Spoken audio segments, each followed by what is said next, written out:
event today, International Lecture Series, study based of academic and best practice with the theme risk management in conventional and Islamic bankings, cash basis, PS accrual basis. With famous speaker today, Bapak M. Henry Yan Nyali, Sarjana Ekonomi, Magister Accounting, Senior Lecturer University Esa Unggul Jakarta, and then Muhammad Tahir C. Umar PhD, the researcher from UNISAM Malaysia, will be to share with the topic risk management in Islamic finance.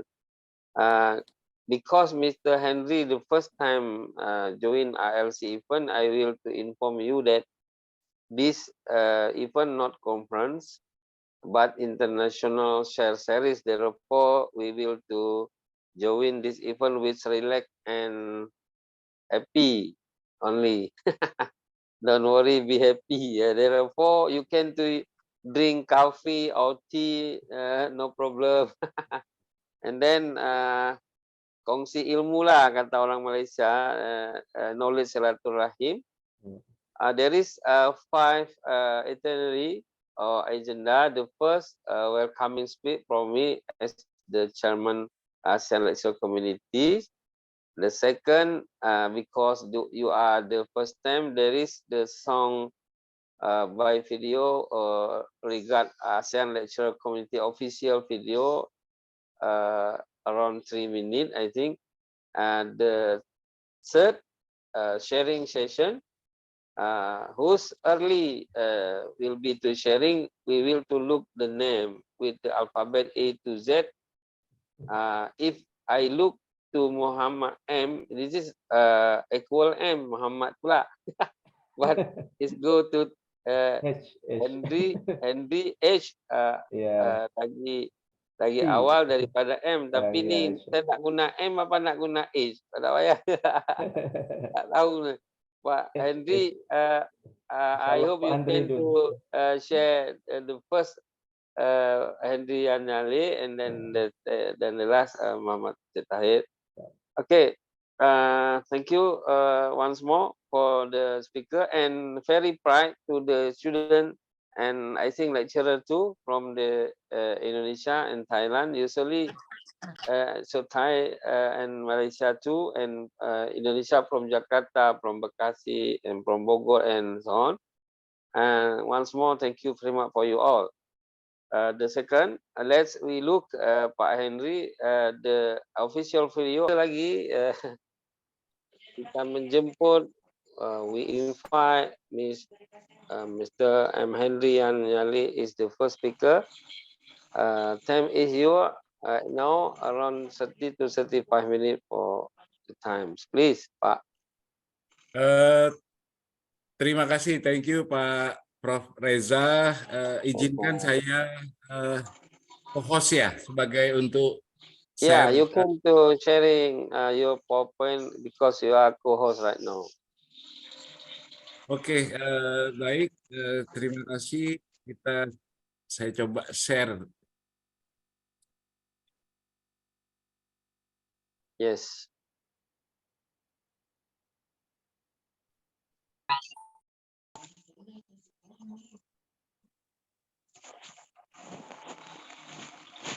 Yes, your screen right now is will be.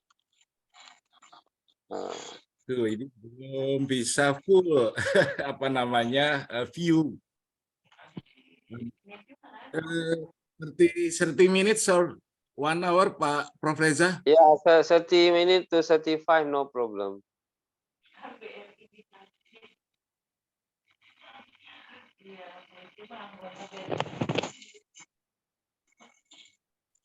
Okay, very clear with the green and blue. Ya, oke. Sudah terlihat, sudah oke ya?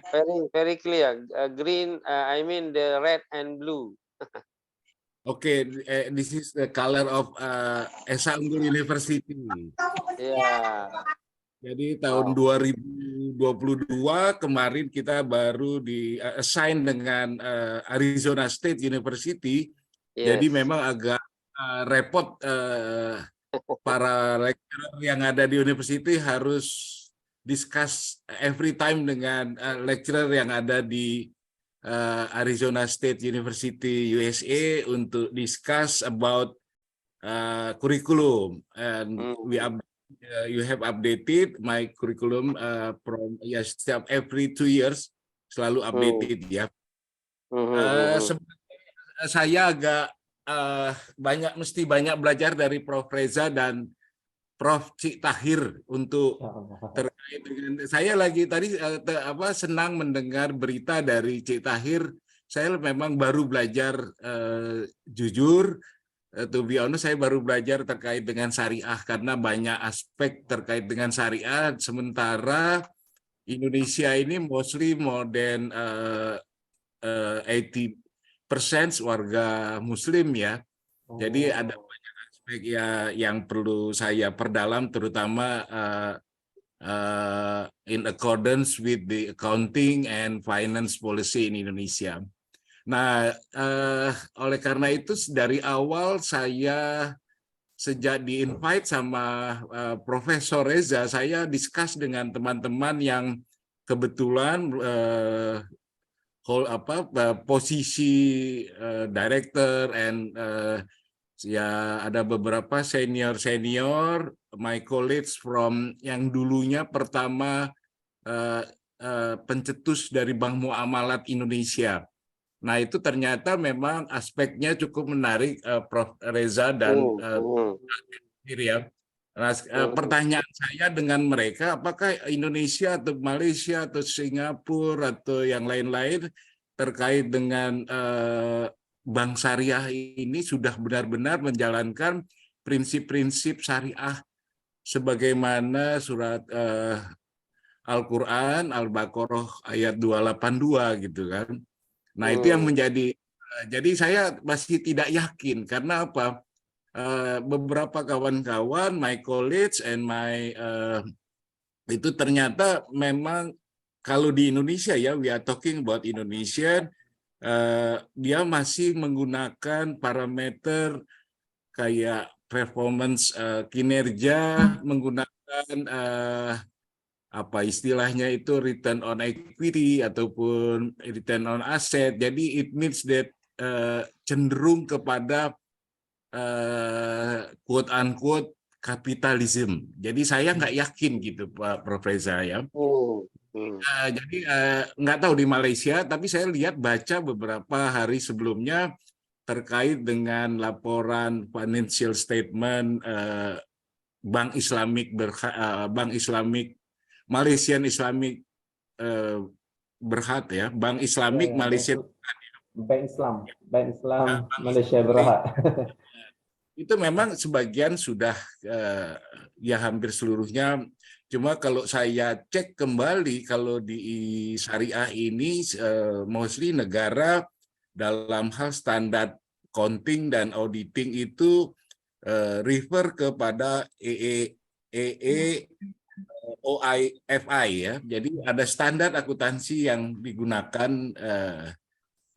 mengacu kepada yang berpusat di Bahrain tuh ya.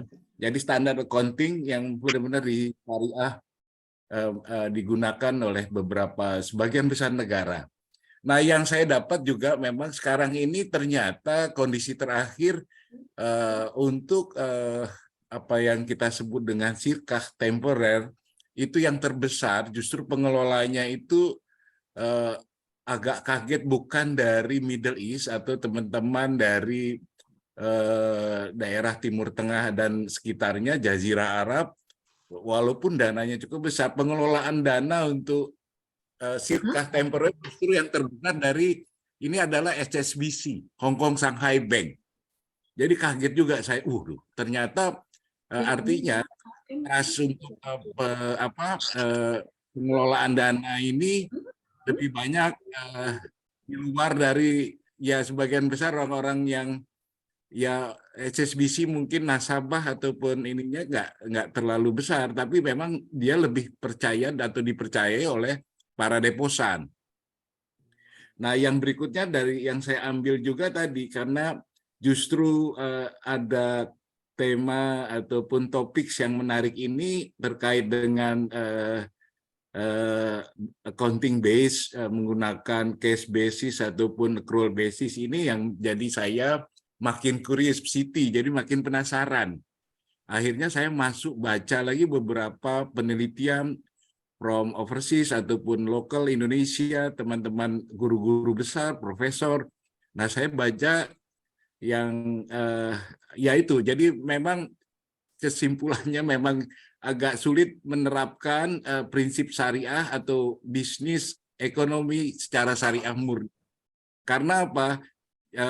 Most of them told to me that kalau Anda purely syariah di Indonesia udah pasti tinggal just a matter of time akan ditinggalkan para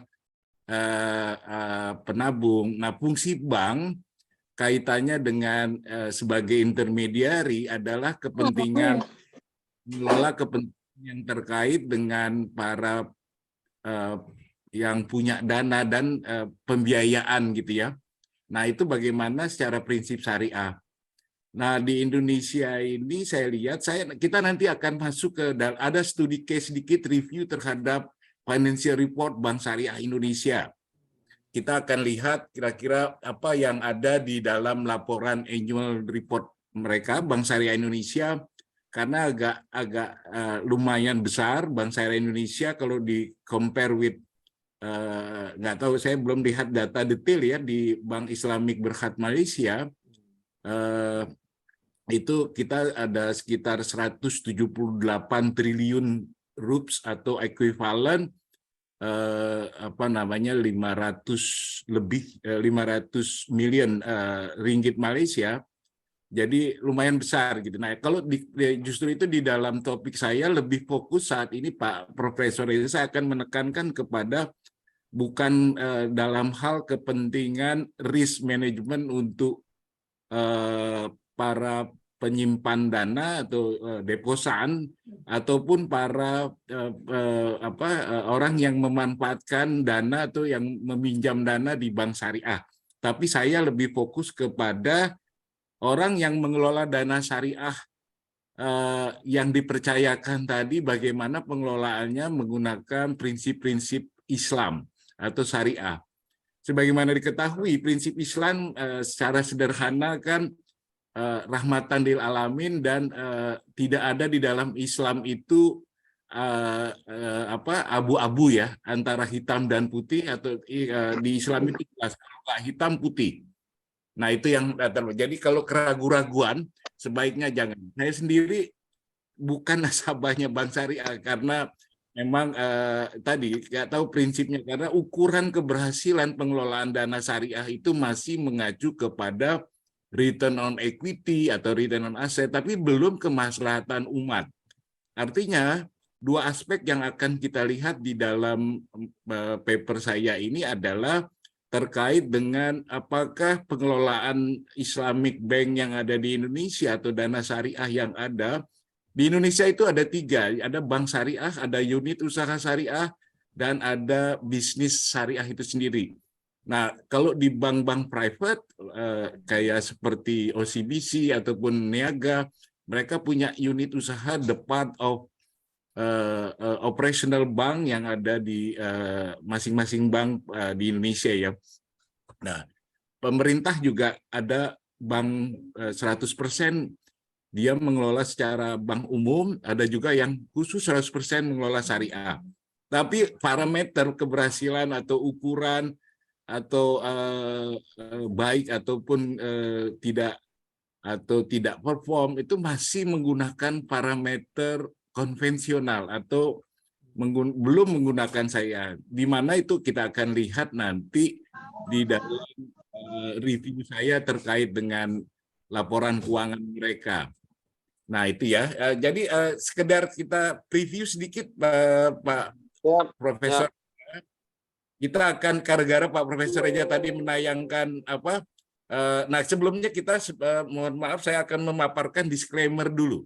Jadi pemaparan sharing presentasi mata-mata hanya untuk tujuan kepentingan diskusi akademis dalam terbatas, dan apabila terdapat persepsi ataupun analisis yang berbeda atau kesalahan dalam hal kutipan sumber referensi akan dicatat, dilakukan perbaikan. Jadi saya tidak ada motif untuk apa, tapi secara perspektif akademis yang saya punya dan kemampuan yang masih kurang lah ya terkait dengan bisnis syariah atau accounting syariah mungkin nanti jadi bahan masukan. Jadi tidak ada motif lain kecuali untuk diskusi forum akademis yang terbatas ya. Kalau ada komplain, ada hal-hal yang salah, mohon dikoreksi. Oke, karena karena Pak Profesor tadi sudah menayangkan video singkat, saya izin menayangkan juga nih Pak Profesor ya. Silakan. Jadi ada sedikit yang perlu kita dalami terkait dengan akuntansi syariah ataupun kebijakan ekonomi secara syariah. Yes.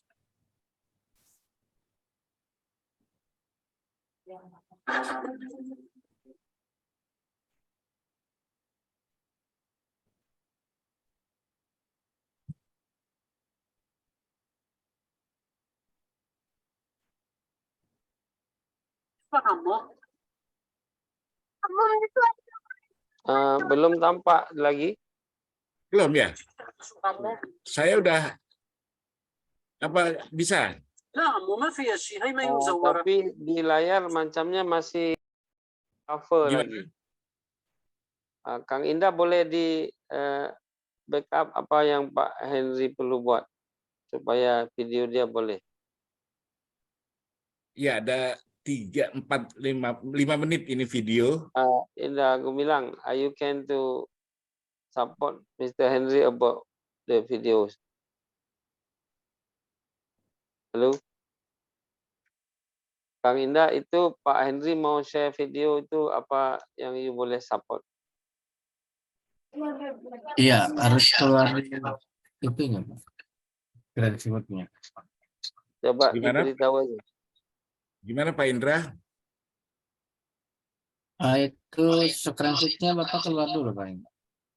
Gimana? Sorry. Itunya PPT-nya. Screenshotnya, PPT-nya Enggak, Bapak shot down dulu supaya videonya boleh di layar. atau videonya ada di PPT ini atau beda Pak Ayu?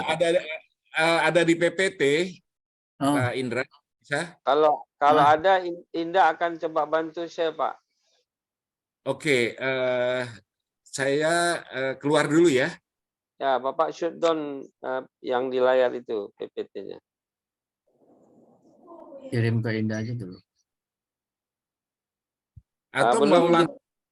Atau langsung aja ya. Saya keluar dari ini video ada saya ada. Ini sudah ada di layar ada mobil ini apa videonya? Ya betul sekali. Ya, coba ini Pak. Diklik itunya yang play-nya itu yang bawahnya itu. Nah itu ya. Bisa ya Pak Indra? Ya itu jalan. Sudah jalan Pak.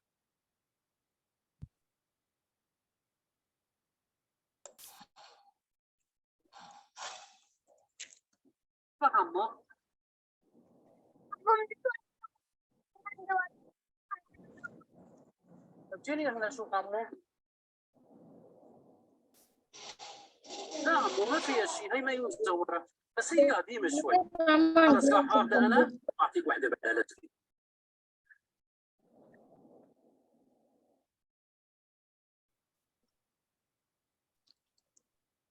سير عمو.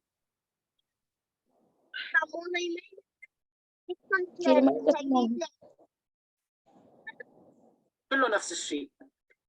عمو هذول الاغراض كلهم شط حقهم انا بشتريهم بالذات.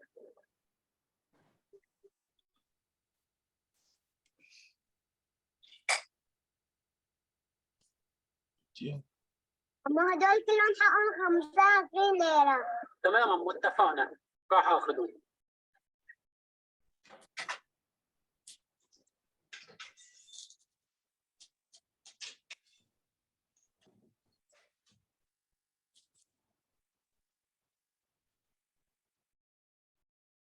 تفضل عمو. لا ترجع شيء. هدول حقهم 100 ليرة، انت ما عرفت تحسبون. خير عمو الله يرزقك. سلامك يا عم.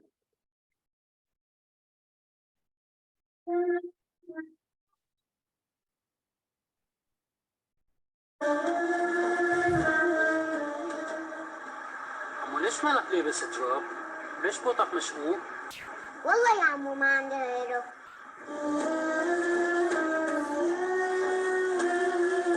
يا رضا نعم بابا. تعال عند نزال ابني شوي تعال.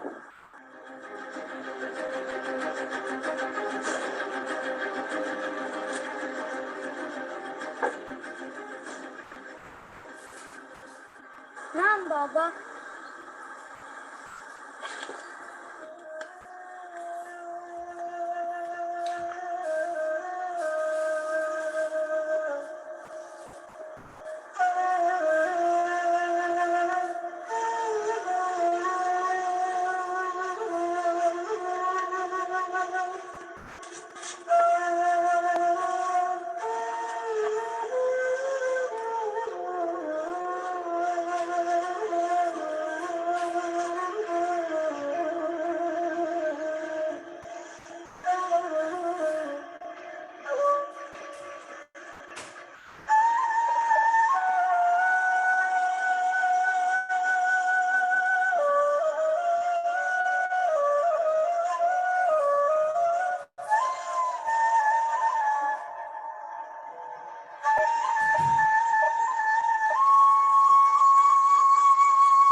تمام هيك عمو؟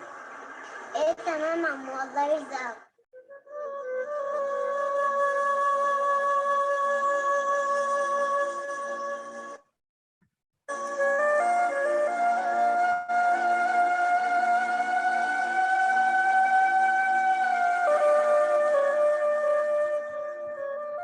عمو وقف شوي.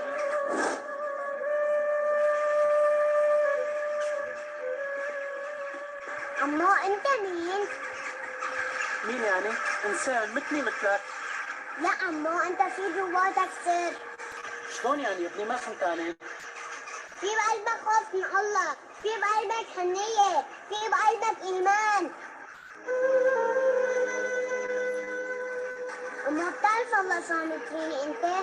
فرحت قلبي من جوا، لعمري ما فرحت هيك فرحة ولبست بوط جديد. عمو بس بدي منك طلب صغير. تفضل عمو. أنا شفتك لما حطيت لي هدول مصاري بجيب جاكيت، أنا ما رح أقول لك ما بدي إياهم وما باخذ شي من حدا، بس هلا هدول مو صاروا إلي وأنت عطيتني إياهم؟ طبعا عمو.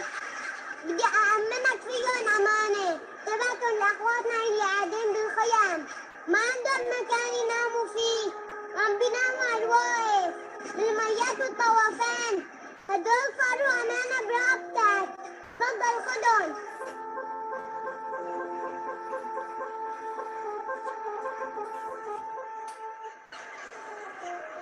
فعلا ما بحس بالفقير الا الفقير. حسبي الله ونعم الوكيل. وصلت امانتك. عن جدك ما رح يضيع شيء. الله سبحانه وتعالى في القرآن الكريم بسم الله الرحمن الرحيم فمن يعمل مثقال ذرة خيرا يره ومن يعمل مثقال ذرة شرا يره. صدق الله العظيم. وقال رسول الله صلى الله عليه وسلم أحب الناس إلى الله أنفعهم للناس وأحب الأعمال إلى الله عز وجل سرور تدخله على مسلم تكشف عنه قربة أو تقضي عنه دينا أو تطرد عنه جوعا. صدق رسول الله صلى الله عليه وسلم. الله يفرح قلبك وتفرح بابنك مثل ما فرحتني هالفرحة. السلام عليكم عمو.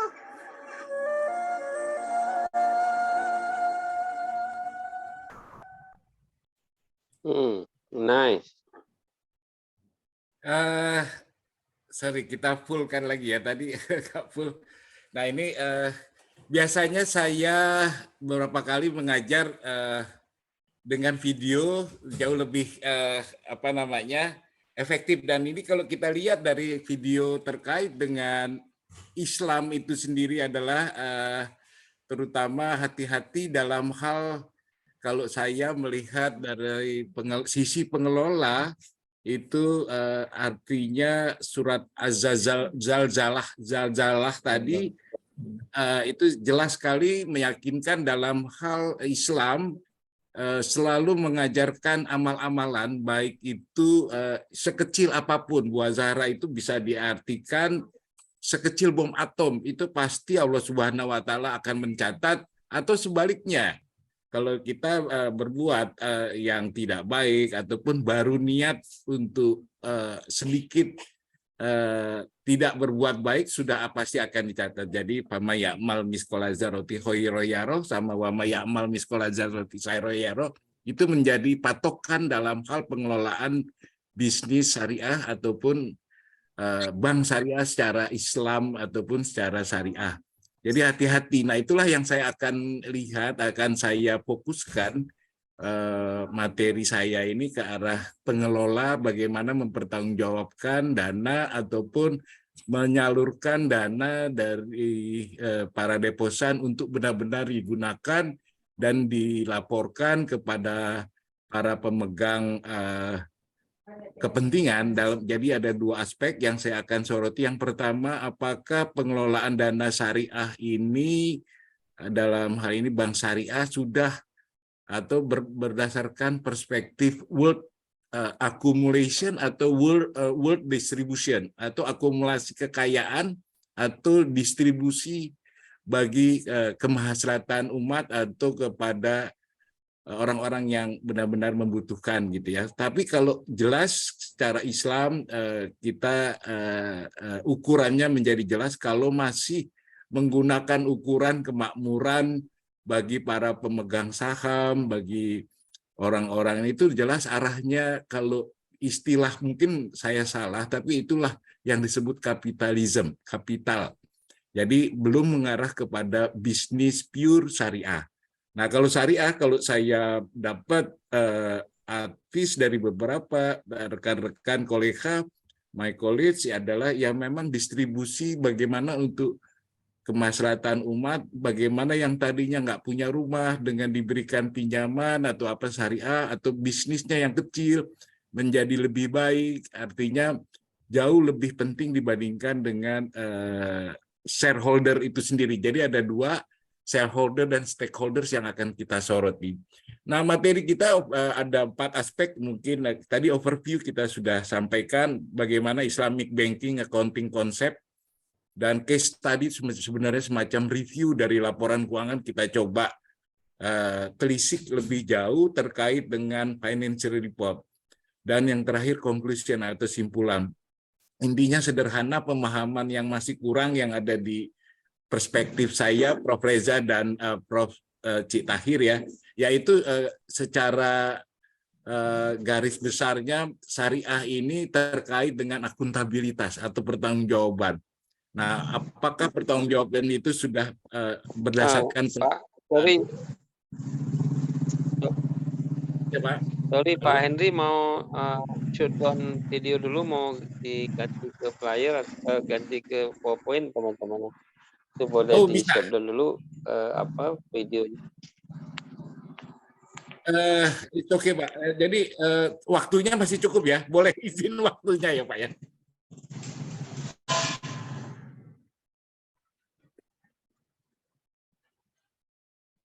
Halo, Pak Ya. Prof. Ya, itu layarnya masih layar video, mungkin bisa di shut down, diganti ke slide berikutnya mungkin, Pak. Oke, ya, oke. Next slide. Oke ya. Next slide-nya belum bergerak kayaknya ya, Kang Indah. Ya, sudah Pak, silakan. Oke, jadi ada 4 aspek yang akan kita discuss. Saya cepat aja ya. Overview Islamic Banking Accounting Concept, kayaknya jaringan internet agak lambat di sini. Case study dan Jadi case study itu review, saya ulang Prof. Reza ya, case study review terkait dengan kita coba membaca laporan keuangan yang merupakan akuntabilitas dari para pengelola dana syariah, khususnya di Bank Syariah Indonesia dan Bank Islam Malaysia Berhad ya. Saya coba compare apa yang kira-kira perlu kita dalami lebih lanjut ya. Jadi catatan perspektif saya terkait dengan background saya auditor, jadi saya akan melihat juga lebih jauh hal-hal yang apa yang perlu kita tindak lanjuti. Nah, kalau kita review sedikit sistem perbankan, mungkin ada di teman-teman sudah ketahui, mahasiswa sudah ketahui ada dua ya, ada bank konvensional dan IB. Jadi sebelum kita masuk ke risiko risk management konvensional bank dan syariah bank, kita harus memahami dulu ada dua sistem. Yang satu mungkin nanti bisa kita percepat aja ya. Konvensional bank ya aktivitas yang sederhananya itu bank ini dikelola untuk kepentingan para pemilik modal bank itu sendiri, bagaimana menjadi besar. Nah, kalau bank syariah tidak hanya kepada pemilik modal, tapi seluruh pihak-pihak yang terkait dengan bisnis syariah, termasuk di dalamnya para deposan atau stakeholders lah, bisa kita katakan seperti. Kalau konvensional lebih mengarah kepada shareholder aja. Bahasa cepat sederhananya seperti itu ya.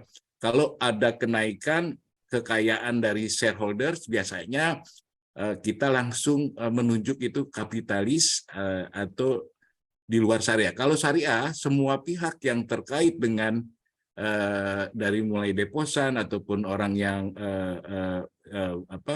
pembiayaan keperluan kredit dan lain-lain, semuanya ikut happy. Ya, artinya semuanya yang tadinya nggak punya rumah, yang tadinya bisnisnya kecil jadi besar, itulah yang disebut dengan kemaslahatan umat ya. Kalau shareholder kan hanya kepentingan pemilik modalnya aja. Bahasa cepatnya di situ ya. Definisi nanti mungkin bisa berbagai macam, tinggal di googling. Nah, ini juga saya cepat aja perbedaan bank konvensional dan bank syariah.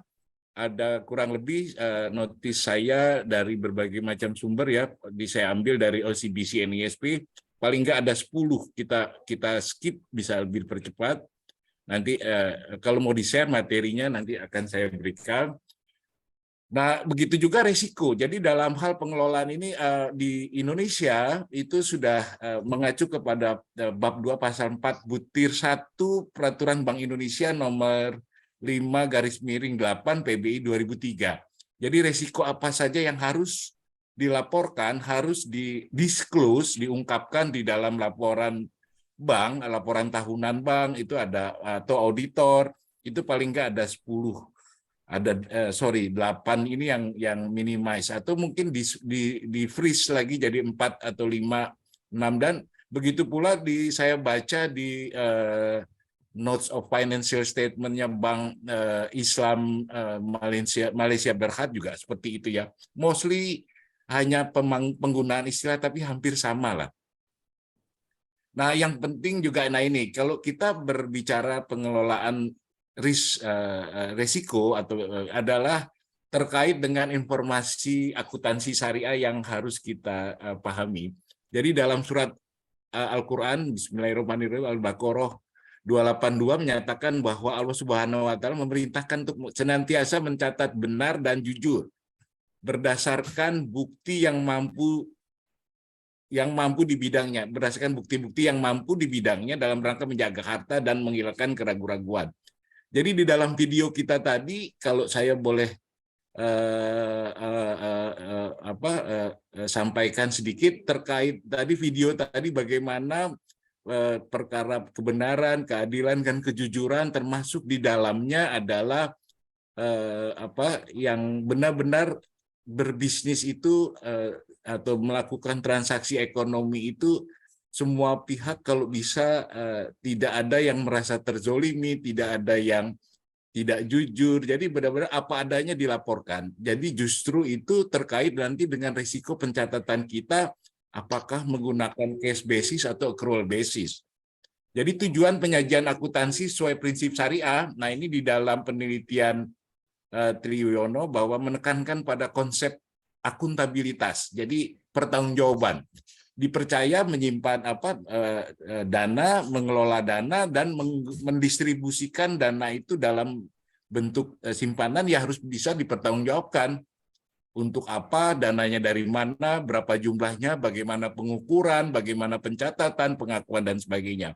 Nah, Trijuwono di penelitian 2014 adalah terkait dengan pencatatan dan penyajian. Kalau pencatatan ya kita tahu penyajian dalam bentuk laporan keuangan dengan menggunakan standar yang paling pas, bukan paling benar, tapi paling pas sesuai dengan prinsip-prinsip syariah ini apa. Nah, dari penelitian ataupun makalah tersebut kita mengambil bahwa ada 3 aspek yang perlu kita soroti, bahwa semua akuntabilitas tadi harus mampu menyampaikan informasi baik bersifat keuangan maupun non-keuangan. Jadi semua aktivitas khususnya untuk bank syariah. Jadi saya lebih, mohon maaf Pak Reza, saya lebih kalau bank konvensional sudah oke ya. Jadi itu sudah bank konvensional. Jadi sorotan saya lebih banyak ke syariah. Jadi peraturannya pun di Indonesia sudah sangat lengkap dan ketat gitu ya. Nah, konvensional ini yang pasti perlu kita dalami lebih lanjut nih. Jadi ada sifat non keuangan dan keuangan harus dilaporkan. Yang kedua, memberikan rasa damai atau salam kasih, rahman dan sayang. Nah, ini yang kita sebut dengan rahmatan lil alamin. Jadi untuk kemakmuran, keselamatan semua umat yang ada di muka bumi itu harusnya mengarah ke sana ya. Nah, yang ketiga adalah menstimulasi bangkitnya kesadaran ketuhanan atau yang istilahnya God consciousness. Jadi orang itu mampu membawa para pengguna informasi yang disampaikan sebagai akuntabilitas disajikan semata-mata mengharapkan ridho Allah atau tujuan tertinggi dan termulia dari kehidupan.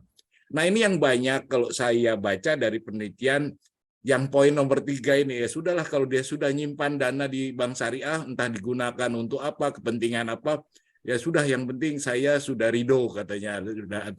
Nah, ini tujuan dasar yang paling tinggi dari keimanan seseorang menurut dari penelitian tersebut ya. Nah, kita langsung masuk ke aspek bagaimana pencatatan Islamic banking. Semua di Indonesia terutama ya, saya sekali lagi bicara di Indonesia, ada 4 hal Islamic banking seperti konvensional juga melakukan pencatatan, pengakuan, pengukuran, penyajian, dan pengungkapan informasi keuangan terkait pengelolaan dana syariah. Pengakuan misalnya bagaimana kontrak perikatan itu dibuat, artinya disetujui bersama, ditantangani bersama. Pengukuran, apakah informasi tadi menggunakan historical cost atau fair market value. Nah, itu benar-benar dijalankan ya. Terus yang ketiga, penyajian ataukah disajikan dengan menggunakan basis akuntansi kas ataupun accrual. Nah, yang terakhir pengungkapan notes of financial statement. Jadi istilahnya itu semua harus disampaikan secara jujur apa adanya dan semua orang memahami. Kalau pun nggak memahami, bisa dijelaskan oleh para pihak yang punya kompetens terkait dengan informasi keuangan. Ya, jadi tidak ada hal-hal yang disembunyikan, di-hide, yang berakibat adanya resiko-resiko di kemudian hari. Nah, semuanya ini mengacu kepada standar pasti yang disebutkan. Di Indonesia, PSAK atau pernyataan standar akuntansi keuangan terkait dengan syariah saat ini sudah mulai berlaku dan diadopsi dari beberapa aspek terkait dengan kepentingan banyak pihak ya. Dewan Syariah juga mengajukan tidak hanya menggunakan cash basis atau dua-duanya, accrual basis juga digunakan. Nah, ini mengacu kepada 3 aspek adopsi IFRS, International Financial Report Standard, EEOIFI, ini Accounting and Auditing Organization for Islamic Finance Institution. Jadi standar ini juga digunakan terutama terkait dengan konteksnya adalah para investor atau pemilik dana yang di luar negeri, khususnya negara-negara Islam, pasti AAOFI yang digunakan. Nah, PSAK sendiri itu diadopsi yang terkait dengan syariah antara dua hal ini, IFRS atau EOIFI ini ya. Jadi dibuatlah PSAK dulunya 59 yang awalnya, nah sekarang mungkin sudah disempurnakan dengan PSAK 101 sampai dengan 1011 kalau nggak salah. Nah, yang problem juga adalah kadang-kadang accounting standard ini harus secara bisnis atau Islam itu harus relevan. Artinya semua data informasi itu baik kejadian lampau, sekarang atau yang akan datang semuanya bisa diprediksi atau bisa diharapkan bisa direalisasi dan ada kaitannya dengan informasi keuangan tersebut atau pencatatan. Nah, yang berikutnya kadang-kadang yang perlu diperhatikan apakah standar ini digunakan konsisten. Tahun lalu menggunakan IFRS, tahun ini pokoknya, nah itu yang perlu kita cermati konsistensi ini. Jadi Islam itu harus jelas ya. Jadi relevan dan konsistensi itu penting. Konsistensi boleh, inkonsistensi boleh dilakukan, boleh, tapi asal hasilnya itu lebih baik dari yang periode sebelumnya. Nah, tujuannya mungkin secara Islam gitu. Jadi kalau ada hal-hal yang lebih baik, ya kita akan review, update, kita akan sempurnakan agar informasi keuangan, informasi akuntansi sangat jelas dan bisa disampaikan kepada semua orang yang terkait dengan bank syariah atau unit usaha syariah. Nah, ini yang mengacu kepada akuntabilitas. 3 aspek tadi yang di awal kita sudah sebutkan, yaitu terkait pencatatan harus benar dan jujur. Integritas ya, boleh disebutkan seperti itu. Yang kedua, menjaga harta. Jangan nanti harta itu seolah-olah ya sudah kita pinjam uang ke bank syariah, setelah itu bagaimana uang yang digunakan untuk modal kerja, investasi kita gunakan untuk kepentingan yang tidak produktif, termasuk jadi kalau istilah kita mismatch gitu. Jadi dana jangka panjang digunakan jangka pendek pasti akan jadi problem. Nah, harta-harta ataupun itu yang harus kita jaga. Nah, yang berikutnya Bank Syariah harus menghilangkan keraguan-raguan. Jadi kalau ragu-ragu lebih bagus tidak. Jadi harus pasti insya Allah semuanya jadi berkah, semuanya jadi ridho berdasarkan ridho Allah. Nah, kita harus yakin. Jadi akuntabilitas pada 3 poin ini yang menjadi catatan dari beberapa penelitian yang saya baca dari para rekan-rekan researcher ya. Nah, untuk itu kemungkinan di Indonesia kita sudah menerapkan PSAK accounting syariah. Jadi standar yang digunakan sebagian besar mengikuti standar EOIFI ya. Karena banyak transaksi investor luar terutama itu tetap menggunakan, saya nggak tahu terakhir itu saya baca Malaysia atau Brunei apakah sudah mengikuti standar ini atau belum ya, tapi di stated di dalam websitenya mereka Indonesia sudah mulai menggunakan ini. Jadi diadopsi PSAK 101 ini dengan menggunakan campuran antara IFRS dan EOIFL. Jadi termasuk di dalamnya rekan-rekan atau Bapak Ibu dan mahasiswa ya, masuk di dalamnya adalah mengenai cash atau accrual basis atau risiko apa saja yang akan ditimbulkan atau implikasi terhadap penerapan standar ini. Nah, itu ada 4 pengukuran. Nah, itu ya dari bacaan saya penelitian sebelumnya.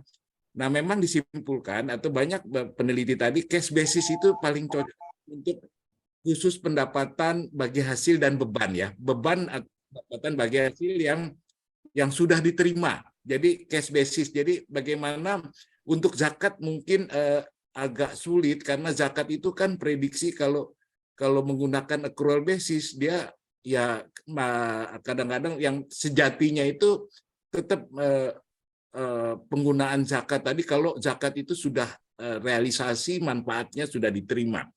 Nah, untuk yang non pendapatan untuk bagi hasil dan itu tadi ya mungkin menggunakan accrual basis oke. Jadi 2 aspek ini tetap kita jalankan di Indonesia ya, transaksi umum dan non pendapatan.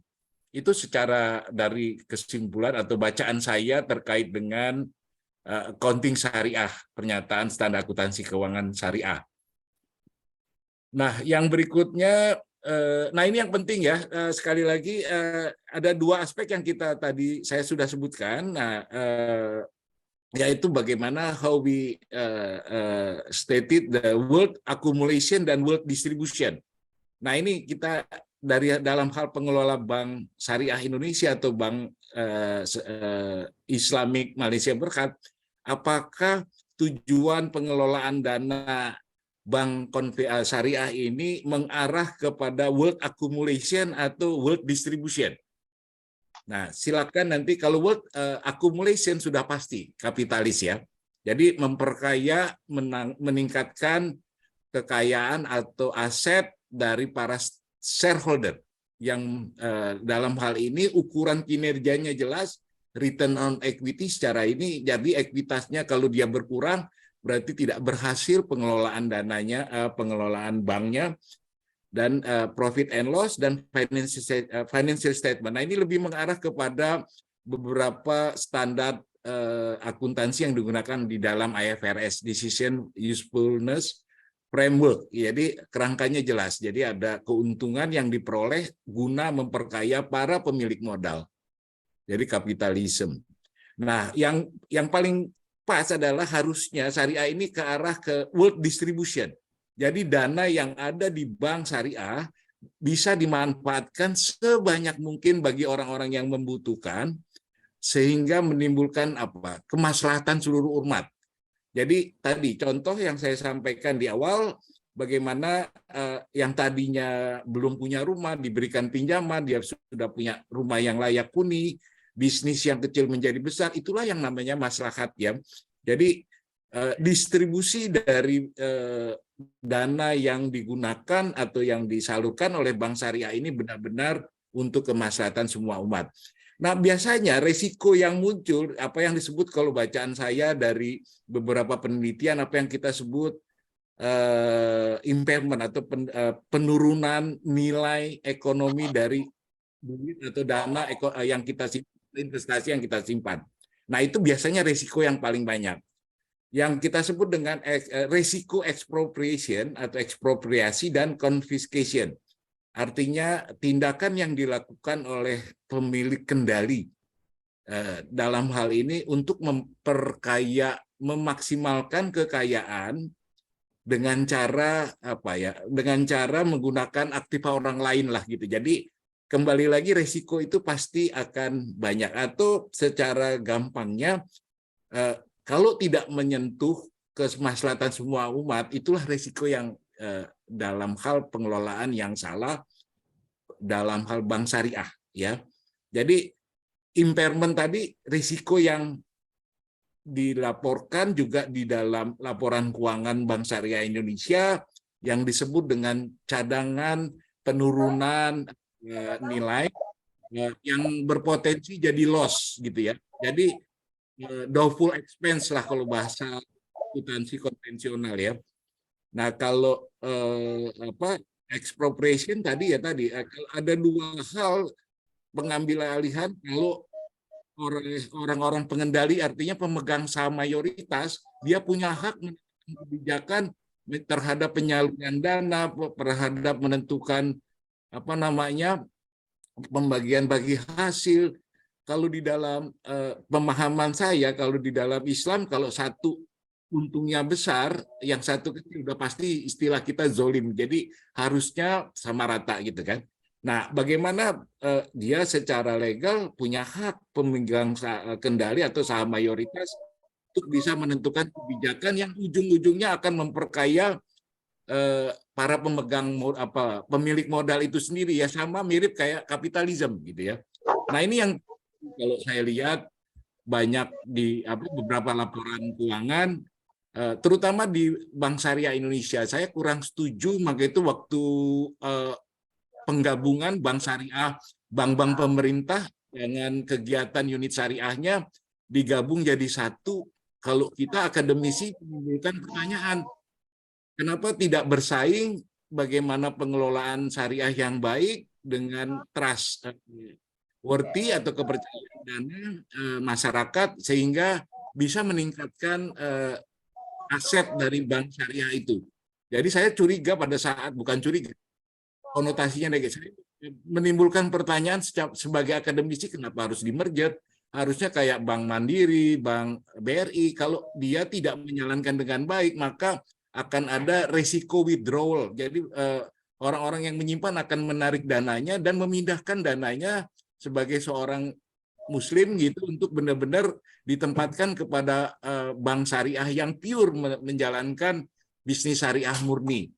Nah, itu karena jauh lebih secure. Jadi beberapa penelitian juga dalam hal ini menanyakan alasan orang menyimpan dananya itu di bank syariah. Banyak, ya itu lebih banyak karena lebih aman dan lebih tidak ada riba dan latar belakangnya itu juga pasti ada jaminan, dan yang terakhir adalah sosial dan psikologis para pemilik dana ini kan menyimpan atau menitipkan dananya di bank syariah. Waktunya tinggal 5 menit lagi, Pak. Oke, kita langsung review financial. Jadi bagaimana kalau impairment tadi risikonya adalah penurunan nilai investasi dana yang dititipkan di bank syariah, itu akan menjadi risiko yang paling banyak. Yang lain-lain sudah bisa di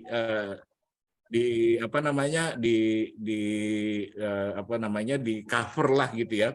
Nah, kalau penurunan nilai itu tergantung kebijakan dari pemilik modal atau pemegang kendali di bank syariah itu.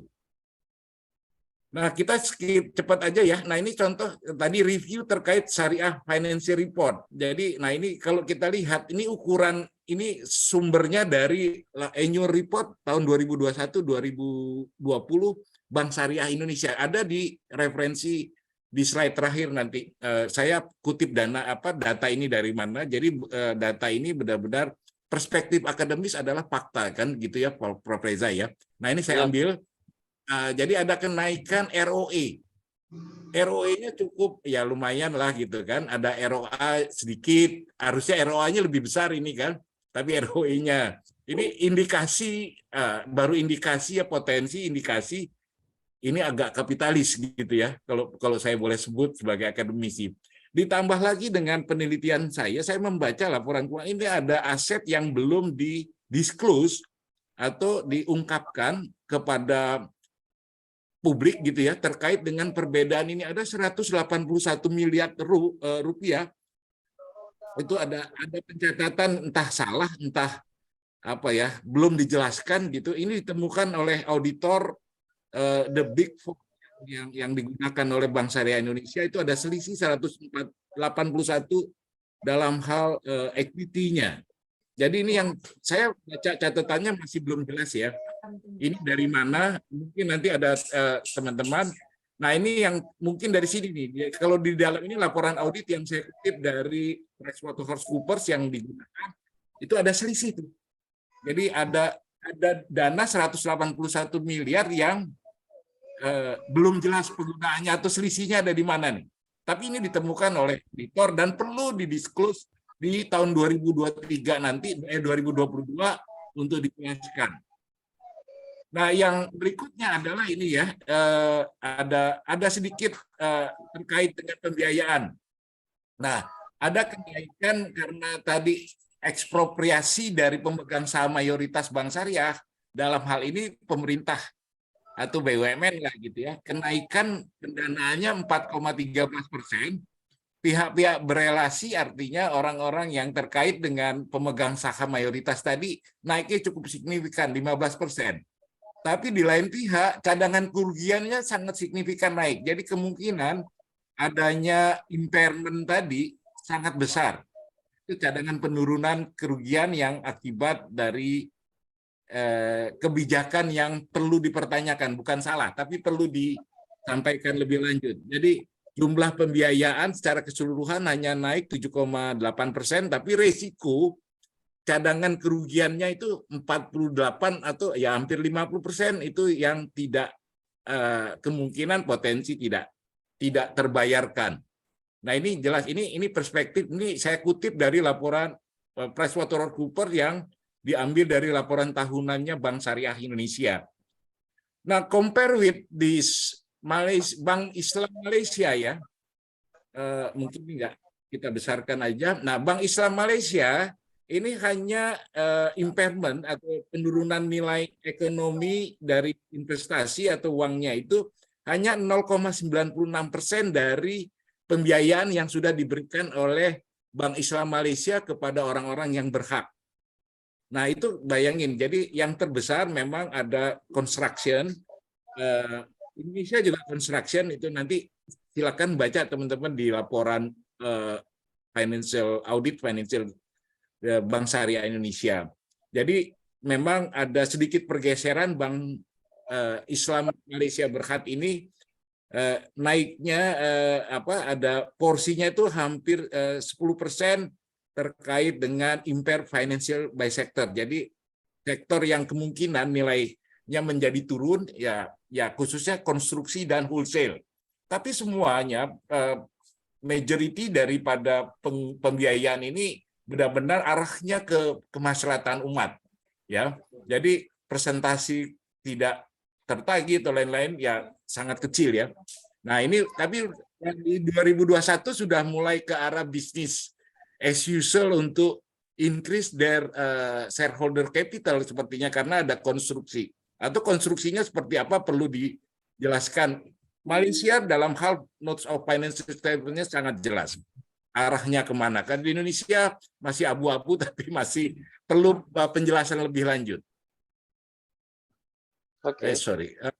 Oke, nah yang terakhir simpulan kita akan lihat. Jadi di dalam pengelolaan risiko capital atau accrual basis, cash basis atau accrual basis, satu ya tadi menekankan kepada pertanggungjawaban sebagaimana surat Al-Baqarah dengan mengedepankan kebenaran, kejujuran, keadilan.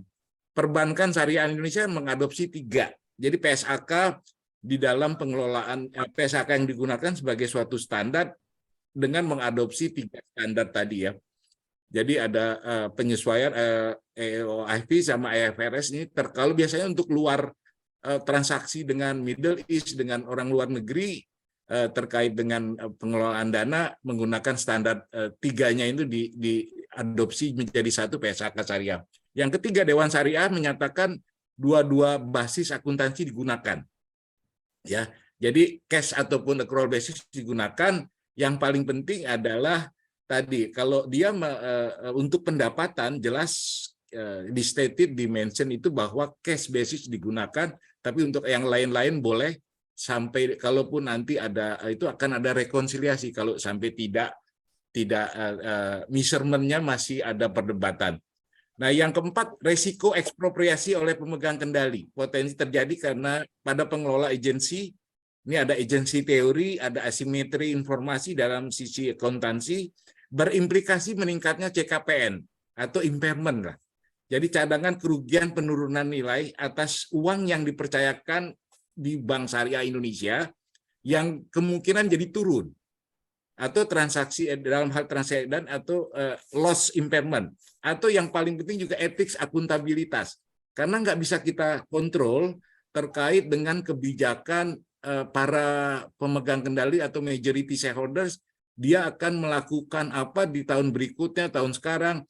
Nah, kita akan paling mengontrolnya, mencocokkan rencana awal apa, realisasi 2021 apa, atau 2000, itu yang akan kita tanyakan. Tapi prakteknya itu agak sulit karena itu mereka punya hak untuk mengontrol, menentukan kebijakan. Resikonya buat kemaslahatan umat sudah jelas, kalau dia tidak sesuai atau tidak mengarah kepada kemaslahatan umat pasti banyak yang dirugikan gitu ya. Oke, nah ini referensinya. Jadi semua data ini yang saya baca, yang paling banyak saya kutip ada OCBC, ada. Nah itu semua data ini berdasarkan fakta laporan tahunan, jadi nggak ada yang dibuat-buat atau kita kutip. Cuman saya naluri sebagai auditor yang melihat sudah benar belum penyampaian, termasuk yang paling penting penyajian dengan menggunakan cash atau accrual basis. Dan yang paling utama juga adalah pengungkapan untuk apa dana digunakan, penyalurannya kemana, bagaimana situasi penyaluran dana itu kepada siapa dan apa dampaknya. Nah itu harusnya lebih transparan. Nah itulah prinsip akuntansi atau keuangan syariah, baik menggunakan basis akuntansi kas ataupun accrual basis gitu ya. Oke, Oke, terima baik. kasih. Sama. Itu aja mungkin nanti banyak. Wow, boleh screen-nya di shutdown dulu, Pak. View. Sila. Bismillahirrahmanirrahim. Assalamualaikum warahmatullahi wabarakatuh. Alhamdulillah, nahmadu wa nasta'in wa nastaghfiru wa natubu ilaih. Wa na'udzu billahi min shururi anfusina min sayyiati a'malina. May yahdihillahu fala mudilla lahu wa may yudlil fala hadiya lahu. Asyhadu an la ilaha illallah wa la syarika lahu wa asyhadu anna Muhammadan 'abduhu wa rasuluh. Allahumma shalli ala Muhammadin wa ala alihi wa sallim amma ba'd. สวัสดีครับอีกครั้งหนึ่ง Very clear screen, very clear. Oke, alhamdulillah. Mungkin saya guna bahasa Melayu Yes. Melayu saya. No Risk problem. management, Islamic finance and analysis from objective and syariah perspective. Kalau kira risk management dan risiko pengurusan di dalam kewangan Islam, satu analisis daripada perspektif syariah, iaitu kita pakai guna maqasid syariah. Maqasid syariah. Ini adalah benar-benar tujuan kita kalau kita tahu tujuan syariah ataupun kita tahu maqasid syariah ataupun syariah objektif, maka kita akan hidup macam Dr. Hendry cakap tadi, kita akan jumpa al-falah. Al-falah ialah kejayaan dunia di akhirat. Dalam syariat Islam, apabila kita azan, sampai hayya 'alas salah, mari sembahyang, mari solat.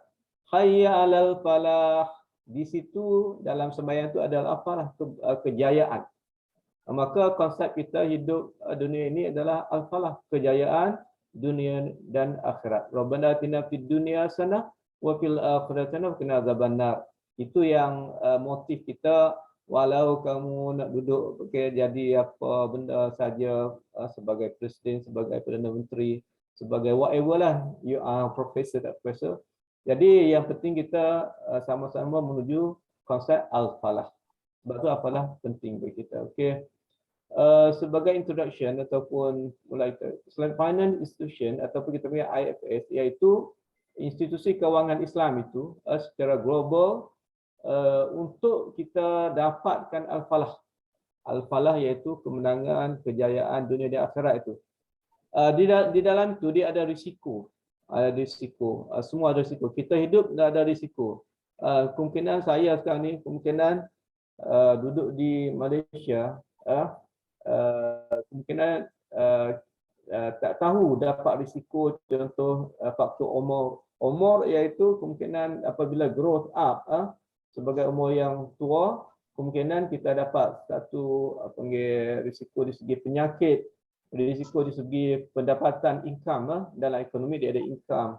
So income selalu kita muda dewasa ataupun 40-an dulu, kemungkinan kita dapat income yang banyak, boleh biaya. Saat ni lagu yang Pak Rizal bagi lagu kasih wang sedikit, so tak cukup. Sebenarnya wang sedikit atau banyak bukanlah ukuran. Tapi ukuran kita, adakah kita pandai guna dalam segi ekonomi. Kalau kita tengok di segi produksi dan mendapat income ataupun di segi consumption ataupun consume. Kenapa kita kena guna panggil material yang Allah bagi? So qadar kita rezeki itu tak tahu banyak atau sikit, tapi kita kena kontrol iaitu nafsu kita, kemahuan kita. Kemahuan kita kontrol di segi ekonomi. Kemungkinan ini Adam Smith dia bagi teori yang paling mudah lah. Apabila ada supply yang banyak, demand sikit, so benda tu akan jadi murah. Tapi kalau ada demand yang banyak, supply yang sikit, kebaliknya harga itu akan jadi mahal. So dia ada balance kat situ. So dalam Islam dia ambil kira produksi, konsumsi ataupun distribution sebagai Islam. Yang ini adalah konsep kemungkinan ekonomi. Okey. Kita tengok secara global sikit sebentar lalu tentang apa panggil, saya ambil sikit data dalam global Islam ekonomi. Okey, sebelum kita pergi ke keuangan, kita tengok ekonomi yang apa yang kita Islam sepatutnya kita kena panggil hati-hati. Yang pertama dari segi Islamic finance, yang kedua dari segi Muslim friendly, pharma and cosmetic. Dulu kita 2 tahun dulu kemungkinan 19 sampai 21 kita dialami oleh panggil COVID-19 ya. Semua pakai panggil mengalami. Saya pun sama juga.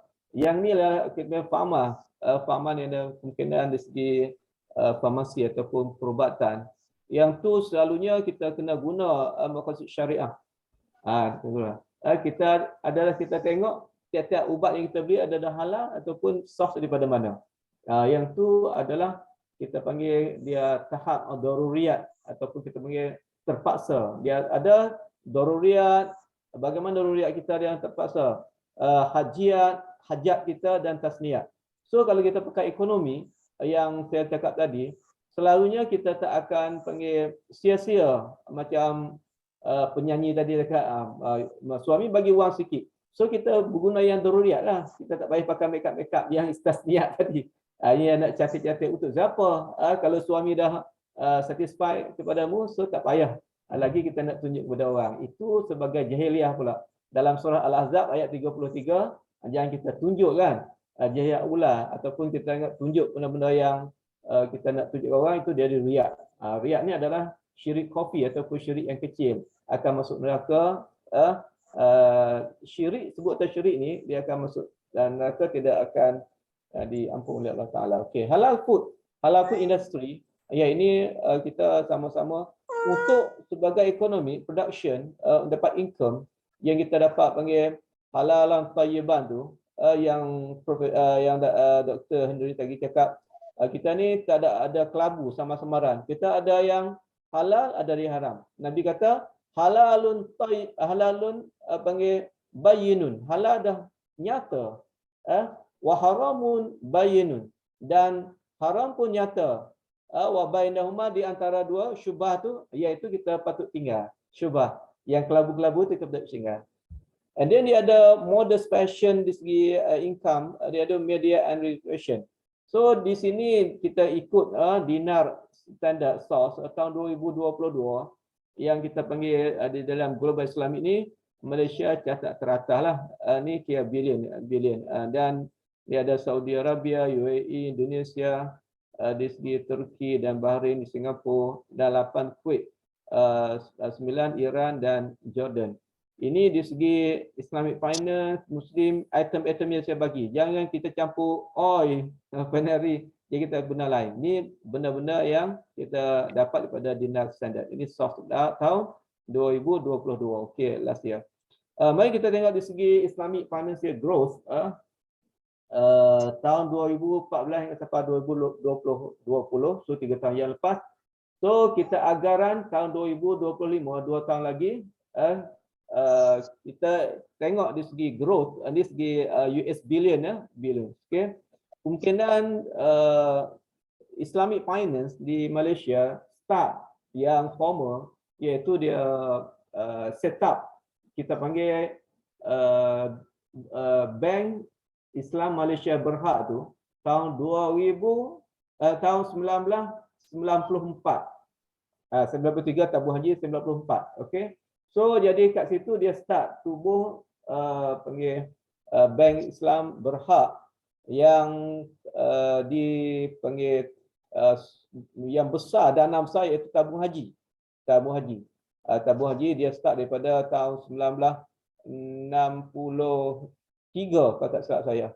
Dia merdeka awal sebelum pada tu, iaitu merdeka tahun 1957. So lepas pada tu 6 tahun dia tubuhlah panggil tabung haji.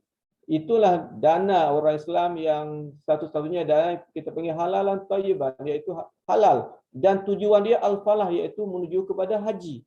untuk dapat keredaan Allah Ta'ala. Sebagai Dr. Hendry itu cakap tadi, kita ni hidup di dunia untuk dapat keredaan Allah Ta'ala. Satisfaction from Allah SWT that we have to reach. Okay. Kalau di sini growth di antara tahun 2014 hingga tahun 2020 ni itu adalah lebih kurang panggil banyak persen lah. Dan kita expect tahun 2025 kemungkinan di kalangan negara-negara ASEAN yang kita tak ada efek sangat dengan perang di antara Rusia dengan Ukraine tu, kita akan dapat ni lah 9,940 bilion ni agaran. Allah Ta'ala belum tentu dia kena macam mana, tapi ni agaran. Tapi ini sangat banyak dalam sektor kita panggil kewangan Islam. Okey. Kita tengok negara yang terlibat, kita ambil daripada Saudi 19% daripada panggil share. Yang tinggi sekali iaitu Iran. Iran adalah mula-mula yang tinggi sekali di segi panggil Islamic finance dengan sampai 40%. Saudi 19, Malaysia 10, UAE 7 dan Kuwait 6, Qatar 4%. Ini global market ya. Turki 3%, Bahrain 2%, Indonesia 1%, Bangladesh 1%, Egypt 1%, Pakistan 1%. Jangan kira pendapat lain. Kira pendapat dalam Islamic finance, kewangan Islam. Dan kita tengok pula di segi panggil ratio ataupun kita panggil yang efficient Islamic Bank yang begitu efficient, yang gitu panggil giat dalam bank-bank 1 sampai 10. Contohnya Qatar Islamic Bank. Ini memang efficient. Qatar Islamic Bank ni yang dibiayai oleh negara Qatar sendiri. Baru ni ada kita panggil apa, World Cup iaitu Piala Dunia, bola Piala Dunia ni yang dipanggil di Qatar. Ini adalah satu negara yang paling kaya yang dibiayai Qatar Islamic Bank ni oleh negara dia sendiri. And then Qatar juga Mashraf Ar-Rayyan. Sebut kata Ar-Rayyan, satu pintu syurga dalam syurga yang 8 pintu Ar-Rayyan. Yang ketiga, Al-Barakah Bank Egypt di Mesir. Yang keempat, dapat kepada Qatar balik. So Qatar sini 1, 2, 3, 4. So Qatar yang paling panggil banyak di segi Islamic finance. Di situ kita dapat hingga 80% dan di-share oleh contohnya Malaysia, MBSB Bank, dan juga sikit pada Holiong Islamic Bank. Ini bukan kata nama tu, contohnya Bank Islam Berhad tu, itu sebagai popular yang kita tahu, tapi di segi efficient ni sangat berkesan, efficient, sangat profesional di antaranya di segi pemodalan, di segi panggil operasi, di segi dia dana ni. Yang akhir sekali adalah RHB Islamic Bank. Ini adalah bank di tubuh orang Islam. Yang Malaysia ni Holiong Bank ni adalah kita panggil window. Yang RHB pun sama window. Yang full flash ada 2 di Malaysia, ada 3. Yang pertama iaitu Bank Islam Sdn Berhad, yang kedua Bank Muamalat, yang ketiga Bank Rakyat. Jadi yang full flash kemungkinan dia sebab tu kena kepada orang.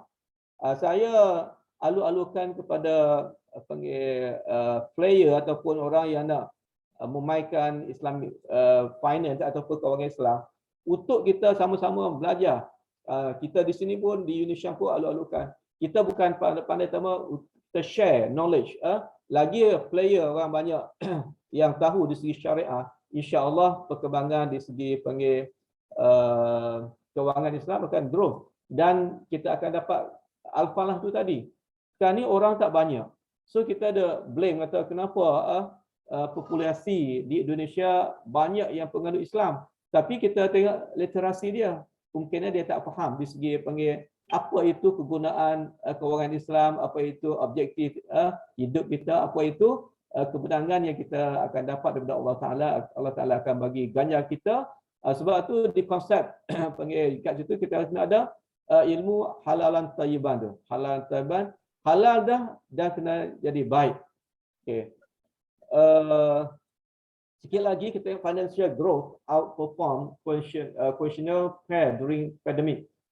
Pada masa pandemik sangat ketara. Kita tengok di antara yang total ni, yang biru muda ni, yang Islamic Bank yang warna kekuningan, dan Cohesional Bank iaitu yang agak-agak biru tua ni. Growth di antara ni, tengok Islamic Bank sangat muncul. Di Kuwait pun baik, di Bahrain, di Oman, dan di Malaysia sendiri memang Islamic Bank, alhamdulillah waktu panggil COVID dia akan, sebab ini adalah panggil betul-betul kita concern kepada panggil tentang syariah. Yang lain drop. Indonesia pun sama, dari segi Islamic Bank dia sangat growth. Kita di segi growth, bukan di segi besar dana tu. Okey. Yang penting sekali, walaupun kita bincang macam mana, Allah Taala beri satu contoh. Kita tengok ayat Quran, satu contoh dalam surah Al-Baqarah ayat 282. Yang ni kita tak amat-amati. Kita pergi buat research benda lain, tapi yang Quran ni kita tak fikir. Sedangkan kita kena faham di segi makna, di segi maksudnya. Dia kaji apa ayat Quran, surah Al-Baqarah ayat 282. Ni separuh ayat, separuh ayat. Saya nak baca ayat Quran ni sebagai kita umat Islam. Peganglah dengan ayat Quran, insya-Allah kita akan lost. Auzubillahi minasyaitanir rajim. Ya ayyuhalladzina amanu idza tadayantum bidainin ila ajalin musamman faktubuh wal yaktub bainakum katib bil adl wal yaktub bainakum katibun bil adl wala ya'ba katibun ay yaktuba kama 'allamahu Allah falyaktub wal yumli lilladzi 'alaihi al-haqq waliyattaqilla rabbahu wa la yabkhas minhu syai'a ila akhir ayat. Ini adalah satu contoh di segi risk management. Kenapa Allah Taala timbul? Ini adalah ajaran daripada Al-Quran untuk kita mengurus risiko. Contoh dia itu di segi hutang. Tengok ayat mana dia, wahai orang-orang yang beriman. Insya-Allah kita semua. Ini khitab kepada orang yang beriman. Kita semua yang beriman dalam kita punya dalam forum ni, semua insya-Allah kita ada beriman.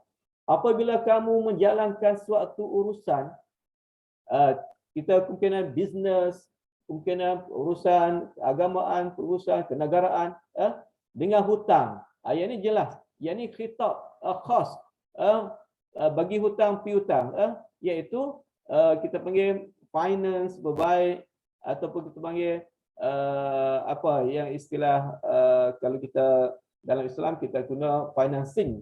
Kalau orang kita panggil debt pun boleh, ataupun hutang pun dah yang dari situ tu. Yang beri tempoh hingga ke suatu masa. Mungkin ada hutang 5 hari, sebulan, 2 bulan, dan sampai 10 tahun pun ada. Yang tertentu, maka hendaklah kamu menulis. Tengok ni, cara nak encounter ataupun kita nak menguruskan keuangan Islam, yang pertama kena tulis hutang dan masa bayarannya. Ini kemungkinan komisioner dah ambil, tapi kita baru sedar, oh Islam macam ni. Dan hendaklah seorang penulis, yang panggil pegawai bank tu, panggil penulis sekarang ni. Kalau dia pakai komputer, di antara kamu menulisnya dengan adil. So yang adil ni ada pihak bank, mesti adil, mesti adil. Dan janganlah seorang menulis enggan menulis sebagaimana Allah telah mengajarkannya. Ini konsep jujur, konsep panggil amanah, konsep keadilan kena ada di segi bankers ataupun players, ataupun kita punya financial yang memberi kebiayaan, financing pun baik, perhutang pun baik, ataupun beri modal pun baik, di segi kemungkinan dalam rupa mudharabah, musyarakah dan sebagainya. Dan janganlah seorang penulis enggan menulis sebagaimana Allah telah mengajarkannya. Oleh itu hendaklah ia menulis iaitu kemungkinan pegawai dan sebagainya menulis, dan hendaklah orang yang berhutang itu merencanakan isi surat hutang itu dengan jelas. Jangan sama-samaran tu. Dengan jelas, iaitu kita buat kontrak. Sebab tu kita kena tahu di segi kalau kita nak mengurus kewangan, kita tahu macam mana kontrak dalam Islam. Kontrak bahasa mungkin bahasa Melayu, bahasa English, tapi bahasa Arab panggil akad. Dulu kita ingat tu akad nikah. Itu adalah kontrak. Tapi di segi jual beli, di segi hutang piutang kita tak akad pun. Yang tu yang kita kena mari kaji. Ada beberapa akad dalam Islam. Beberapa akad dalam Islam yang kita patut tahu. Iaitu kita banyak tak tahu. Cuma kita buat bisnes. Cuma kita kata, oh kini saya nak buat bisnes cara Islam. Tapi isi-isi tak cara Islam. Cuma nama. Itu tak dipanggilkan bisnes cara Islam. Kerana kita tak panggil item-item yang kita kena tahu tu kita tak tahu. Oleh itu hendaklah ia menulis dan hendaklah orang yang berhutang itu merencanakan, iaitu kita kena beritahu nak bayar installment ataupun nak bayar asuran ataupun nak bayar cash. Yang itu kalau cash tak ada masalah sebab akad jual beli sebagai jual beli panggil on sale basis. Tapi kalau hutang sebagai finance ataupun kita panggil dine yang seperti ayat tadi, kita kena ada bayaran dan tempos dia dan syarat-syarat term, condition and term, kondisi and terma tu. Dan hendaklah ia ni sebagai banker, sebagai panggil yang officer yang menulis tu, sebagai orang yang memberi hutang dan sebagai orang yang hutang, debtor and dan yang beri hutang tu sama-sama itu ada kalimah yang pertama kali kena ada at-taqwa. Sebab tu sifat bisnes ni kena ada takwa kepada Allah. Takwa artinya buat yang Allah Ta'ala suruh dan tinggal Allah Ta'ala larang. So Allah Ta'ala apa dalam bisnes? Allah larang riba, ini penting sekali. Larang maisir, kejurian, larang gharar, perkara yang tidak bersih. Yang tiga ni konsep ada dalam bisnes Islam, kena ada ni. Yang pertama kena hindar daripada riba. Yang kedua kena hindar daripada maisir, kejurian. Yang ketiga kena hindar daripada gharar. Iaitu kena tahu. Iaitu bertakwa kepada Allah Taala Tuhannya dan janganlah ia mengurangkan sesuatu pun dari hutang itu. Jadi ini ada akhir ayat lagi. Kata apa akhir ayat lah. Kat situ kita tak mengajar ni. Ini adalah untuk pengurusan risiko, risk management. Pokok pakarnya kat sini. Pokok pakarnya kat sini. Kalau kita buat kajian yang lain tak syumul, tak rangkum ni. Okey. Di sini saya bawa mari 4 yang kita panggil credit risk, liquidity risk, market risk dan operational risk.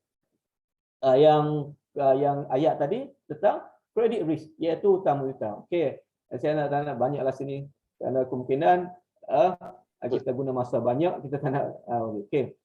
Akhir sekali yang core yang saya takat tadi yang kita nak pakai panggil di dalam syariah perspektif, iaitu kita tengok dalam Cakra tahun 2008 dalam kod Al-Ghazali, kita guna kod Al-Ghazali sebagai panggil maqasid syariah, iaitu apa yang kita hendak kat sini. Lepas ni kita belajar kalau tak itu insya-Allah kita belajar kat Indonesia. Tentang yang pertama kita kena ingat hafzul din, kena pelihara agama. Pelihara agama iaitu kita kena hindar daripada benda tadilah, benda riba, benda gharar, benda maisir dan perkara-perkara yang tadi ingini. Dan insya-Allah kalau kita boleh pelihara agama ini, insya-Allah kita akan panggil hidup sentiasa disenangi oleh orang lain. Yang kedua kita panggil hizbun nafs. Kena pelihara nafsu kita, kemahuan kita tadi. Yang kita tamak, nak buat corruption, nak panggil menipu orang, nak panggil menyanyai orang, nak bagi panggil dalam surah Awailul Mutaffifin. Dia kata kaum A tu dia panggil timbang, kurangan timbang dan panggil kurangan sukatan tu, itu adalah kemahuan nafsu kita. Kita kena kontrol kat situ. Yang ketiga kita kena hafzul aqal. Hafzul aqal ni tentang benda-benda yang mabuk, kita kena pelihara akal kita. Apa hafzul dah? kena perak akal kita, kecirikan kita, dan kita jangan panggil ada unsur-unsur panggil hendak merusaklah, contoh dadah dan sebagainya, ada benda-benda pening arak tu. Sebab hafzul haq ni dia yang penting sekali kena pelihara daripada benda yang mabuk, arak, khamar, dan dan yang ketiganya panggil hifzul nafs. Nas ni nasal, kita panggil nasab ataupun keturunan. Ini adalah nak hindar pada perzinaan. Sekarang ni apa yang ada? Ada sekarang ni kemungkinan kalau World Cup baru ni tahun 2020 di Qatar tu, yang Jeddah yang bawa oleh panggil FIFA untuk nak mengembangkan yang pertama iaitu LGBT. Ini perzinaan dan juga amalan-amalan Nabi Lut. LGBT hingga siapa Jerman, Perancis, Itali, apa lagi, Netherlands protes. Nak bawa juga simbol-simbol. Dia buat negara dia tak cukup nak biar negara Islam terima. Tapi apa yang ditunjuk oleh Qatar, alhamdulillah, ini adalah satu contoh Islam. Kita tak boleh nak currency benda yang Allah Taala haram. So tak boleh masuk. Yang kedua alkoholik, iaitu khamar, akal ni. Sebab tu alhamdulillah Beckham kata tak akan ada lagi World Cup seperti di Qatar. Sebab apa? World Cup kat negara lain ada mabuk, perzinaan dan sebagainya. Dan their lineage atau LGBT dan keturunan perzinaan ni kita kena. Ya akhir sekali, hafzul mal, kita kena memelihara panggil mal, iaitu harta kita. Daripada contoh kalau kata ia dialau ataupun dia izin perkara yang mabuk, perkara yang berbeza, dia akan dapat income ataupun pendapatan daripada sumber-sumber yang tak dialah. Ini harta kita, sebab Allah Ta'ala akan tanya kita 3 perkara sebelum kita nak mengajak. Yang pertama, sumber harta kamu, di mana kamu dapat. Yang kedua, aktiviti yang kita dapat harta ataupun cara mana kita dapat harta. Dia cara penjurian, penipuan ataupun scam dan sebagainya. Yang ketiga, di mana kita akan belanja. Ini penting, di sini kita panggil consumption. Kita ada duit banyak, kita banyak untuk apa? Ini akan ditanya oleh Allah Ta'ala. So ini konsep kita panggil ekonomi. Kalau kita ada 3 konsep ni, kita akan selamat daripada panggil bencana penyakit kita yang kita panggil pengurusan risiko tadi. Okey. Saya rasa saya tak nak ambil masa. Tayyib. Saya kes kat ni lah, insyaAllah slide lain tu saya tak akan. Okay. Thank you very much. Assalamualaikum warahmatullahi wabarakatuh. Salam. Thank you. Kita pergi terus ke question answer. Tadi saya lihat ada Dr. Agus angkat jari, tapi saya baca dulu yang ada dekat email. Sebelum Dr. Agus, Pak Henry, are you copy kak? Saya nak baca pertanyaan dalam email kepada Bapak. Ada beberapa pertanyaan dan juga kepada Cik Tahir, tapi saya selalu ambil 2 saja untuk waktu yang terbatas. Oke, pertama dari Putri ini. Tadi sangat menarik Pak Henry mempresentasikan tentang masih ada sebagian publik Indonesia yang belum yakin murni syariah di beberapa bank syariah. Menurut Pak Henry, bagaimana sebaiknya upaya pemerintah dan Islamic Society di Indonesia agar kepercayaan dan keminatan kepada bank syariah lebih meningkat? Itu satu pertanyaan dari Putri. Kemudian yang kedua dari Nadia, apakah perbedaan yang dominan sebenarnya antara akuntansi syariah dengan akuntansi non syariah? Apakah akuntansi syariah dapat diterapkan di industri manufaktur? Nah, itu 2 pertanyaan saja saya ambil untuk Pak Henry. Untuk Tahe dari Karina, terima kasih Dr. Tahe, sharingnya menambah pengetahuan saya. Oke, apa faktor pendorong terbesar keberhasilan sistem ekonomi Islam sebenarnya? Bagaimana pengalaman Malaysia dalam peningkatan Islamic banking? Nah, itu pertanyaan satu. Pertanyaan kedua dari Rifki, Islamic Finance Development Indicator IFDI Report 2020 menempatkan Indonesia pada posisi kedua keuangan syariah dunia, Malaysia masih lebih tinggi dari itu. Apakah Malaysia dan Indonesia dapat bergandengan tangan untuk mengembangkan ekonomi dan keuangan syariah masa hadapan? Kalau bisa, bagaimana cara memulainya? Pelik juga ada. Okey, Dr. Agus tadi ada Raihan nak tanya langsung, silakan Dr. Agus, tadi ada angkat jari. Mana orang? Okay.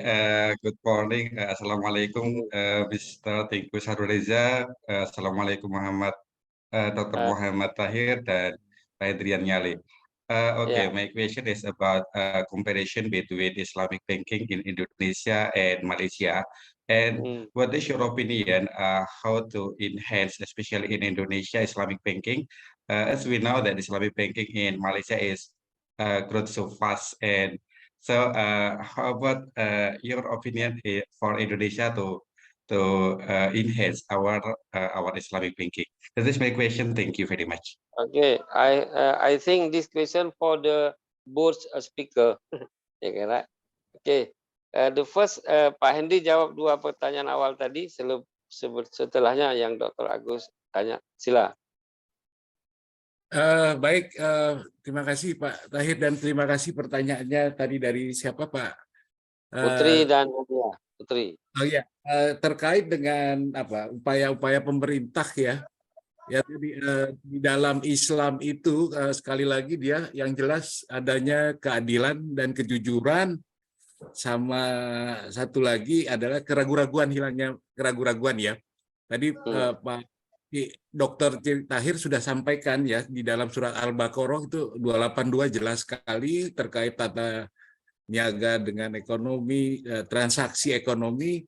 Jadi pemerintah harus, kalau saya melihat dari sisi contoh laporan keuangan Malaysia, jadi sisi kepemilikan ini masih, kalau saya belum bisa mendesain bahwa agak sulit kemungkinan para pemegang kendali kalau dia masih ikut menentukan kebijakan-kebijakan yang bermuara kepada tidak memperkait tadi istilah kita ekspropriasi ya.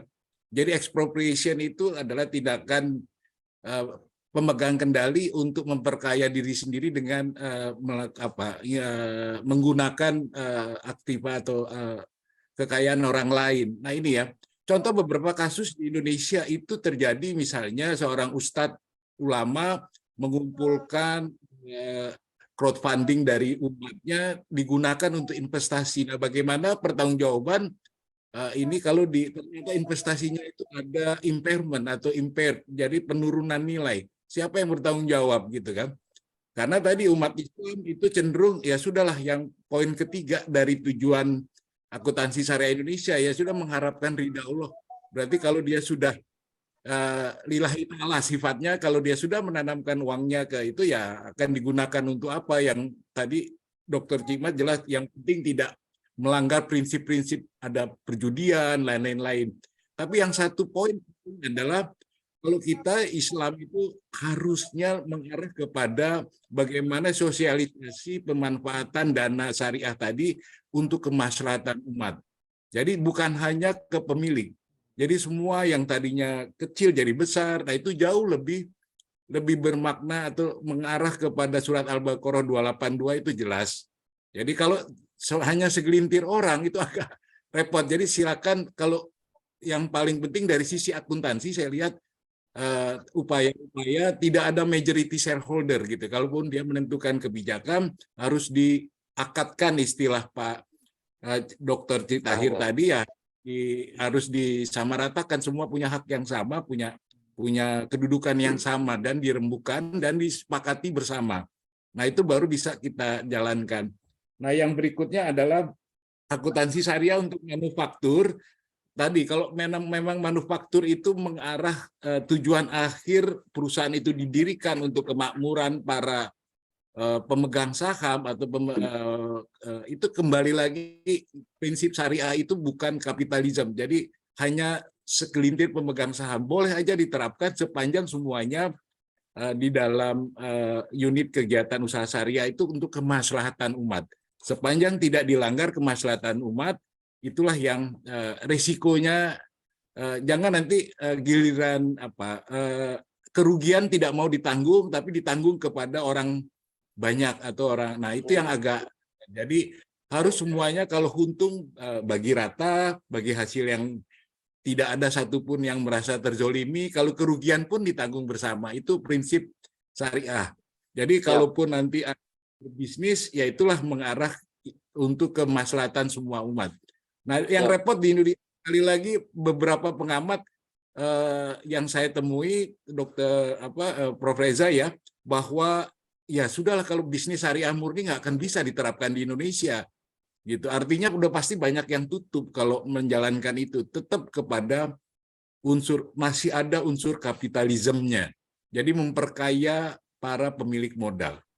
Jadi manufacturing ataupun yang lain, bisnis apa, tapi sepanjang itu tidak melanggar kemaslahatan umat. Atau yang paling penting gini, ada analogi beberapa ahli menyebutkan, ya sudahlah bisnis syariah, yang penting kalau kita makan yang haram, yang penting piring, kalaupun dia ada restoran yang tidak haram, piringnya itu dicuci lah. Kalaupun nanti misalnya beberapa kalau kita babi kan secara Islam haram ya. Nah itu dicampur piringnya itu antara jadi satu, ya udah dicuci dulu aja lah, piringnya sedikit aja mudaratnya daripada. Nah itu artinya itu yang jadi kebanyakan prinsip terutama para ahli syariah yang saya temui.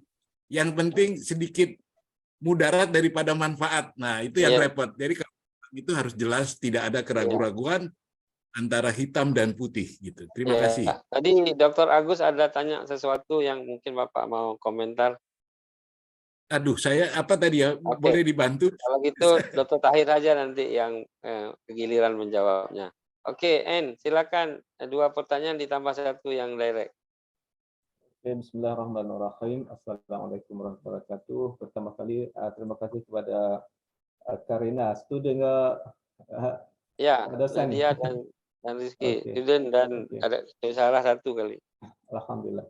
Okey, faktor ekonomi, kenapa kita boleh mendorongkan untuk menjalankan faktor ekonomi dan sampai kepada kewangan Islam. Okay.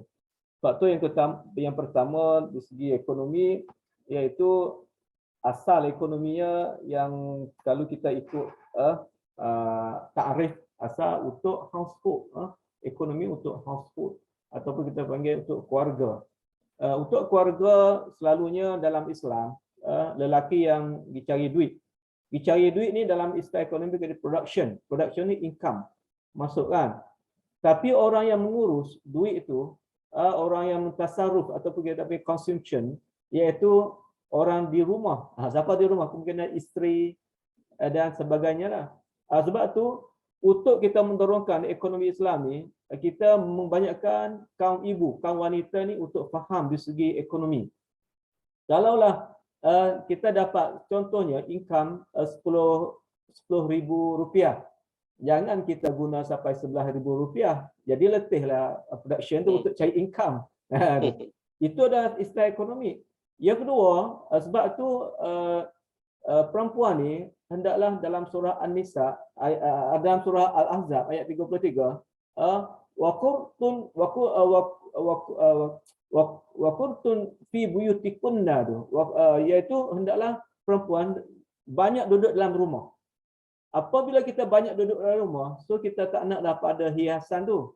Hiasan ni adalah untuk menunjuk kepada orang. Yang banyak kita guna duit yang kemungkinan sumber daripada suami perbaik, sumber daripada income kita kerja perbaik, iaitu banyak kita nak hias diri kan. Kalau untuk panggil kalau ikut panggil konsep yang dipapak oleh Imam Ghazali, iaitu kita ada 3 pekat. Kena ingat sini. Ini kena ingat. Yang pertama tahap daruriyat. Daruriyat ni tak dapat tidak kita kena buat. Dalam daruriyat ni, dalam panggil teori Maslow, ingat Maslow, Abraham Maslow, dia kena yang pertama iaitu food, makanan. Okey. Basic need. Basic need. Okey, basic need. Food iaitu makanan. Yang kedua iaitu pakaian. Pakaian ni untuk lelaki mesti kena bagi kepada isteri dia. Yang pertama yang wajib makanan, pakaian dan tempat duduk. Itu kaum lelaki yang hendak nak kahwin sekarang ni. Tiga ni wajib dalam Islam. Ini sama dengan Islam, ciri Islam. Yang ketiga iaitu apabila food, makanan, pakaian dan apabila panggil shelter atau tempat duduk dah terberes, so dah beres dah. So yang keempat akan jadi farmasi. Farmasi iaitu perubatan tu kena ada, kena bagi juga. Yang ni basic ni. Yang keempat iaitu kenderaan. Yang kita utama sekarang apa? Contoh, kemungkinan kenderaan. Kenderaan dia ada untuk pergi, kita pergi lebih besar lagi. Itu yang dilekat hutang yang akan panggil sangkut pada kewangan ni. Iaitu saya rasa yang penting sekali untuk mendorongkan untuk kita dapat panggil merealisasi ekonomi Islam sebenarnya, iaitu kita kena faham di segi literasi itu tidak pada awal lagi.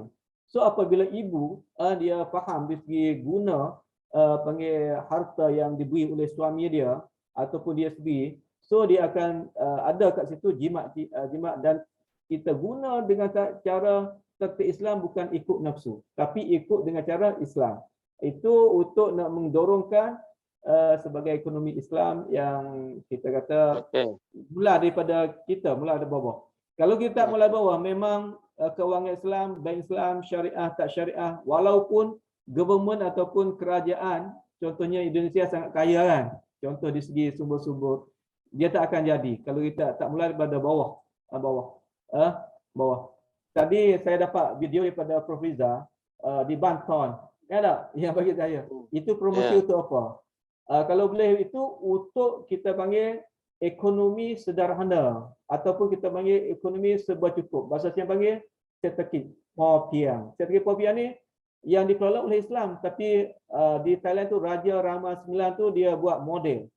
Iaitu dalam keluarga kita dia ada serba sikit. Contohnya di segi dia ada untuk tanan padi, satu bahagian untuk sayuran, satu bahagian untuk kemungkinan laut. Kat sana panggil pelihara ikan, dia ada kolam tu sikit. Saya hari tu bagi share lecture dah. Ingat tak itu? Di segi ekonomi. Kat situ dia ada panggil contoh sayuran, dah tak payah beli. Pucuk ubi dan sebagainya. Itu hidup sehat.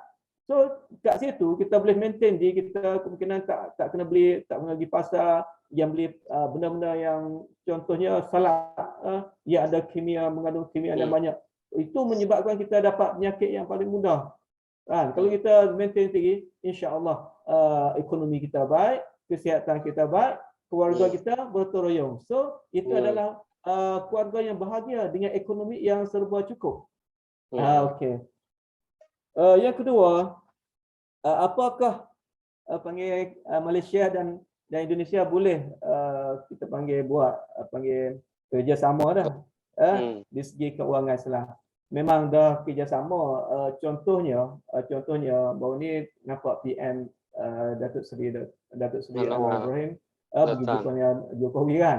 Itu pekat negara, pekat kerajaan. Tapi pekat kerajaan ini tidak cukup. Itu satu sudut saja. Yang penting sekali saya cakap tadi basic. Basic ekonomi ini penting. Yang pertama kena bagi education di segi pekat bawah lagi. Biar faham tentang halal haram, biar faham tentang apa sumber yang tadi tu. Allah akan tanya kita tiga. Bagi kita ada kesedaran kat situ. Yang pertama source, sumber kewangan kita, sumber dapatan kita daripada mana. So kalau kita cari halal itu insya-Allah sebab kalau kita dapat sumber yang tidak halal akan jadi daging kita satu ketul, Allah Taala akan bakar dengan api neraka. Bukan buat nak buang benda tu yang growth ataupun yang tumbuh daripada sumber yang tak halal. Yang kedua, cara kita, kerja kita tu kena kerja yang halal. Kat sini kemungkinan dia nak cepat kaya, dia pakai skim cepat kaya tu habis lingkup contohnya, ataupun dia dengan berjudi dan sebagainya. Yang ketiga, di belanja tu, consumption tu, belanja duit yang kita dapat tadi tu, adakah kita belanja di jalan yang halal? Sekarang ni kalau travel, kemungkinan kita pilih negara-negara yang tidak ada panggil makanan Islam, ya kan? Kenapa kita tak travel pada negara Islam? Di Malaysia dia buat konsep panggil halal travel, ada kat sini. Dia ada penginapan halal, makanan halal, travel halal. Travel halal mungkin kita buat silaturahim. Itu yang paling best, bukan kita tengok-tengok Allah tak bagi pun kita travel untuk kita, tapi itu kita sambil travel tu ada dakwah kat situ, ada kesedaran di situ, ada konsep kita tengok makhluk Allah Taala yang jadi kat situ untuk membesarkan Allah Taala. Bagaimana yang kita tak ada tempat kita tu? Itu konsep dia. Akhir sekali comparison kan. Comparison tentang Indonesia dan Malaysia. Kalau ikut comparison di segi kita konsep religious kita kemungkinan agak sempit. Sebab dalam Islam kita merangkumi 4 aspek yang kita penting. Yang pertama panggil fiqh muamalat. Kita tak buat muamalat. Kita more on fiqh ibadah. Fiqh munakaha. Fiqh jinayah ni kemungkinan Malaysia pun tak dapat buat lagi, Indonesia pun tak dapat buat. Tapi negara yang buat fiqh jinayah, contohnya di Qatar, maka Allah Ta'ala bagi kemudahan kepada dia. Orang kata bukan kerja macam kita, orang kata zikir. Subhanallah, subhanallah, subhanallah. Tapi undang-undang dia, kalau mau curi kerat tangan. Kalau mau zina ada certain. Ini adalah untuk dia implement ataupun kita kata melaksanakan hudud dan sebagainya. Tapi apa yang dia buat? Orang kata tak kerja macam kita. Dia kata subhanallah, subhanallah, pergi masjid. Tapi aset orang kata tak tahu nak buat apa. Nah, boleh bagi kat kita lagi. Tapi kita yang kerja 4 jam tak cukup, 8 jam tak cukup, malam kerja lagi, contoh, tak cukup-cukup. Kerana kita tak ittaqullah tadi, takwa Allah tadi, lagi tak buat tadi. Orang kata minyak bukan dia cari pun, Allah Ta'ala bagi minyak. Allah Ta'ala bagi minyak. Kita ni kena buat, produce ni, tanam ni. Tapi minyak, adakah kita buat telaga minyak tak habis-habis pun, daripada dulu sampai sekarang. Itu adalah apabila orang takwa, maka Allah Ta'ala bagi kesenangan hidup. Dalam ayat Quran ada, kalaulah kita takwa kepada Allah Ta'ala, maka Allah Ta'ala jamin hayatan tayyiban, hidupnya paling bagus, dunia di akhirat. Tapi kita tengok, dunia ni kena ada kata besar-besar, itu yang tak jadi. Semalam saya pergi kat Terengganu, Masya Allah.